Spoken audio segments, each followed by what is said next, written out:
افغانستان کے صوبہ بدخشاں کے ضلع زیبک میں طالبان اور افغان فریڈم فرنٹ کے درمیان شدید جھڑپوں کی اطلاع سامنے آ رہی ہیں۔ افغانستان فریڈم فرنٹ نے دعویٰ کیا ہے کہ اس نے طالبان کا حملہ پسپا کرتے ہوئے جوابی کارروائی میں جانی نقصان پہنچایا۔ اس کے علاوہ دیگر گروہ بھی طالبان کے خلاف مزاحمت میں اضافہ کر چکے ہیں۔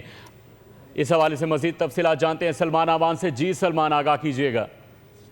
بالکل، افغانستان فریڈم فرنٹ کے جو اب مسلح جنگجو ہیں ان کی جانب سے طالبان کو سخت مزاحمت کا سامنا ہے، اور اس کی بڑی وجہ یہی ہے کہ طالبان کے رجیم کے اندر سے جس طرح سے شہریوں کے خلاف ظلم، جبر اور بنیادی حقوق کی خلاف ورزی، پامالیوں کا سلسلہ جاری ہے، اس کے اوپر افغان عوام کا ریئیکشن جو ہے وہ سامنے آ رہا ہے، اور افغان فریڈم فرنٹ اسی قسم کے ایک ریئیکشن کو ہی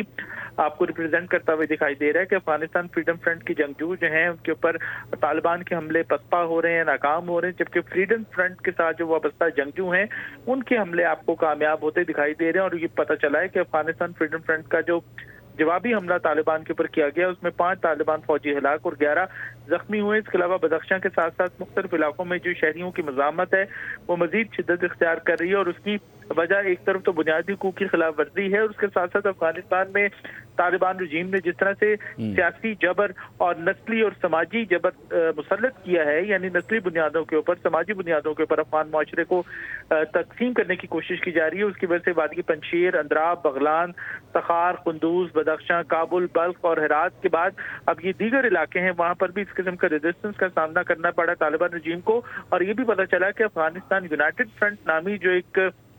مزاحمتی تنظیم آپ اس کو کہہ سکتے ہیں، اس نے قندھار میں طالبان انٹیلیجنس کے 2 اہلکاروں کو بھی ہلاک کیا ہے، اور یہ وہ اہلکار ہیں جو کہ مقامی آبادی کو ڈرانے، دھمکانے اور انہیں ایک طرح سے کنٹرول کرنے کا کام کرتے تھے۔ اور اب افغانستان ریزسٹنس فرنٹ کے ساتھ ساتھ آپ دیکھ سکتے ہیں کہ افغانستان یونائٹڈ فرنٹ بھی